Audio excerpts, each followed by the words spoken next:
सास की अंतिम इच्छा। देखिए माँ जी, वो पड़ोस की लूटन मौसी है ना, उनकी बेटा बहू उन्हें गोवा ले जा रहे हैं। अरे क्या बात कर रही है बहू, उसके तो ना मुंह में दांत है ना सर पर बाल, क्या करेगी गोवा जाकर।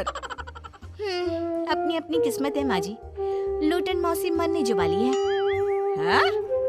अरे बहू, ये कैसा मरना हुआ जो पहले से ही पता है और ऊपर से गोवा भी घूमने जा रही है। बोला ना माँ जी, अपनी अपनी किस्मत है।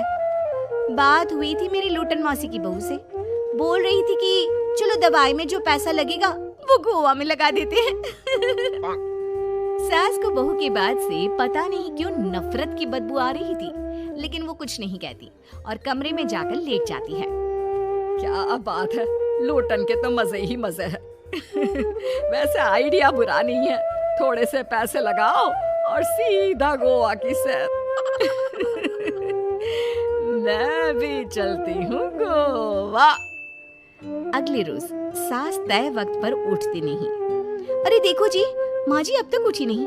आज दूध वाले से दूध और काम वाले के लिए दरवाजा मैंने ही खोला है। अब कम से कम माँ जी का ये तो सुख है कि सुबह जल्दी उठना नहीं पड़ता। अरे बड़ी अजीब हो तुम, मेरी माँ सुबह से उठी नहीं है और तुम्हें चिंता दूध और काम वाली की है। अरे तुम्हें चिंता है ना, तो जाओ जाकर देखो क्या हो गया। वैसे मेरी किस्मत कहाँ लूटन मौसी की बहू जैसी। बेटे को माँ की चिंता होती है, वो सोचता है कि कहीं माँ की सांसें तो नहीं रुक गई और हमें पता ही नहीं चला। बेटा माँ के कमरे में जाता है और वहाँ जाकर, माँ क्या हो गया है तुम्हें? बेटा, लग नहीं रहा कि अब मैं बचूंगी, लल्लन डॉक्टर के पास ले चले। अरे कैसी बात कर रही है माँ, तेरी तबीयत सीरियस है और मैं तुझे लल्लन झूला छाप डॉक्टर के पास ले जाऊं? ना ना ना। अरे तो कहाँ ले जाएगा बता दे, वहाँ एडवांस दे दिया है मैंने, वो क्या कहते हैं, गूगल पे से। हैं? तूने क्यों पैसे दिए माँ? तुझे पता था क्या कि तू बीमार होने वाली है? सास को लगता है कि कहीं चोरी पकड़ी तो नहीं गई। वो हड़बड़ा जाती है और उसे पसीने निकलने लगते हैं। अरे माँ क्या हो गया, सर्दी में भी पसीने? लगता है तेरी तबीयत ज्यादा ही खराब है और लल्लन डॉक्टर पास ही में है, चल उसी को दिखा देता हूँ। माँ को लेकर बेटा डॉक्टर के पास जाता है, जहाँ माँ ने पहले ही पैसे देकर सेटिंग कर रखी थी। डॉक्टर के क्लिनिक में जाते ही डॉक्टर की ओवर एक्टिंग की दुकान खुल जाती है। हाय राम माँ जी, हे भगवान, अब तो कुछ नहीं हो सकता, ये तो मरने वाली है बेटा। हैं? ओए डॉक्टर है इसलिए इज्जत से बात करूंगा, नहीं तो मेरी माँ को देखे बिना ये बकवास करने के लिए तेरे मुंह में घूसा मार देता।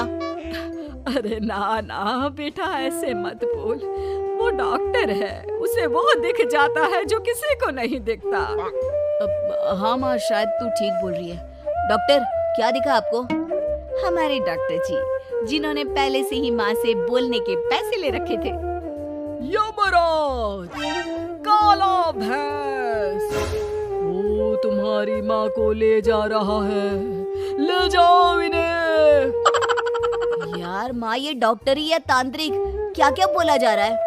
अरे बेटा, वो डॉक्टर है, उसे वो दिखता है जो किसी को नहीं दिखता। इनकी हर इच्छा पूरी करो, क्योंकि यम नहीं चाहते कि इनकी कोई भी इच्छा को अधूरी रखा जाए। निराश मन से बेटा माँ को लेकर घर आता है। माँ, आज से मैं ऑफिस नहीं जाऊंगा, चल तुझे वो झूले वाले पार्क में ले चलता हूँ, जहाँ तू पिताजी के साथ जाया करती थी। ठीक है बेटा चल, लेकिन साथ में वो बीड़ी का बंडल रख लेना, तेरे पिताजी वहीं झाड़ी में पिलाते थे मुझे। माँ कैसी बात कर रही हो? वैसे भी जीवन के 4 दिन बचे हैं और तुम। अरे देख बेटा, ना पिलानी तो ना पिला, लेकिन सुना ना तूने डॉक्टर ने क्या कहा कि मेरी कोई इच्छा खाली नहीं रहनी चाहिए। अरे वैसे बेटा 4 दिन की जिंदगी है, न जाने कब मौत आ जाए। माँ के मुंह से मौत का नाम सुनकर बेटा गंभीर हो जाता है, उसकी आंखें लाल हो जाती है। वो माँ का हाथ पकड़ लेता है। माँ को भी लगता है कि उसकी मौज मस्ती कहीं बेटे को डिप्रेशन में ना डाल दे। देख, लल्लन का फोन आया था, बोल रहा था कि हो सकता है मौत ना भी आए, पर इच्छा पूरी करके रख दे। जब जाऊंगी तब तृप्त होकर जाऊंगी, क्यों? तभी बहू की आवाज आती है, माँ जी आपकी फेवरेट गट्टे की सब्जी बनाई है। सास खाने के टेबल पर जैसे ही बैठने वाली होती है, बहू उनकी चेयर पीछे करती है और प्यार से बिठाती है। बहू शांत हो जाती है। वो माँ को बस देखती है और उनकी हर बात मानती है। रात को जब सास सोने जाती है तो, माँ जी मैं आपके पैर दबा देती हूँ, आज आप डॉक्टर के पास गई थी, थक गई होंगी ना।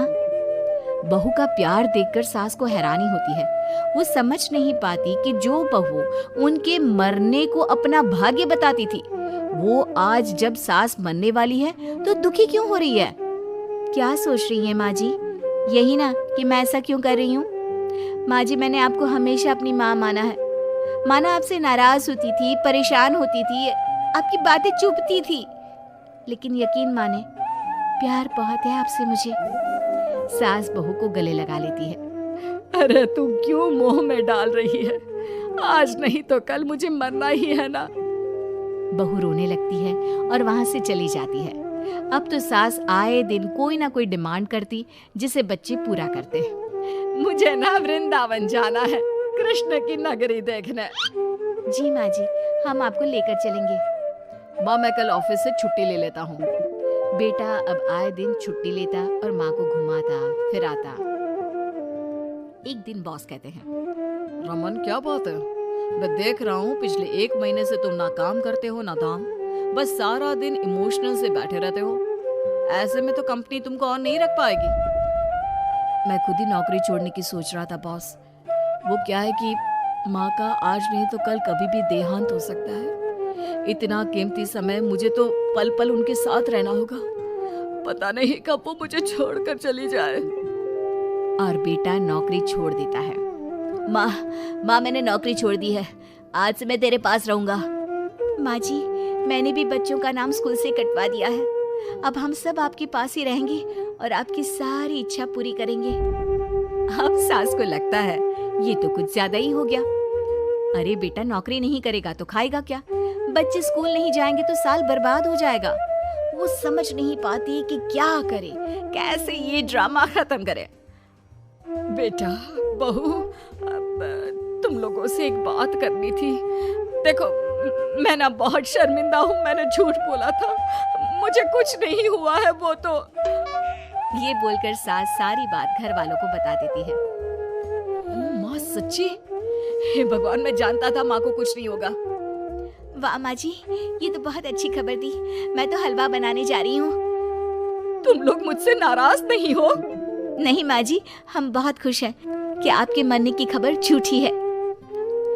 माँ शायद मैं तेरे ठीक होते ही तेरा इतना ख्याल रख लेता तो तुझे ये नाटक करने की जरूरत नहीं पड़ती। माँ जी आप हम लोगों को माफ कर दीजिए।